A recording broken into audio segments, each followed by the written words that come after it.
வீட்டில் உள்ள 3 எளிதான பொருட்களை வைத்து ஒரு சாஃப்ட் கேக் தயாரிக்கலாம். இதற்கு அவன் தேவையில்லை, குக்கரிலே வைத்து தயாரிக்கலாம். ஒரு மிக்ஸி ஜாரில் 3 முட்டைகளை உடைத்து எடுத்துக்கொள்ள வேண்டும். இதனுடன் அரை டம்ளர் ரீஃபண்ட் ஆயில் சேர்த்து கொள்ள வேண்டும்.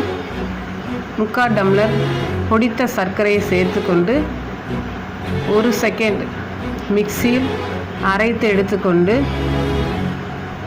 எடுத்துக்கொள்ள வேண்டும். இதனுடன் அரை டம்ளர் தயிர் சேர்த்து கொள்ள வேண்டும். சேர்த்து கொண்டு பிறகு ஒரு அரை செகண்ட் அரைத்து எடுத்துக்கொண்டு இதை ஒரு பாத்திரத்துக்கு மாற்றிக்கொள்ள வேண்டும். இதில் 1/2 டம்ளர் மைதாவை சேர்த்து கொண்டு மேலும் அரை ஸ்பூன் பேக்கிங் சோடா சேர்த்து நன்றாக கலக்கி கொள்ள வேண்டும்.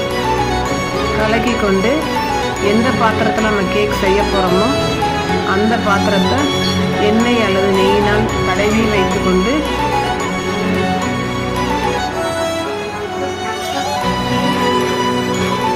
குக்கரை காலவு உப்பு சேர்த்து அதன் மேலே ஒரு மூடி வைத்து கேக் பாத்திரத்தை அதுக்குள்ளே வைக்க வேண்டும்.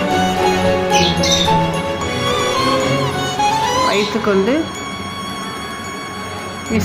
விசில் இல்லாமல் சாதாவாக மூடி குக்கரை மூடி 30 நிமிஷத்துக்கு 40 நிமிஷம் வைத்துக்கொண்டு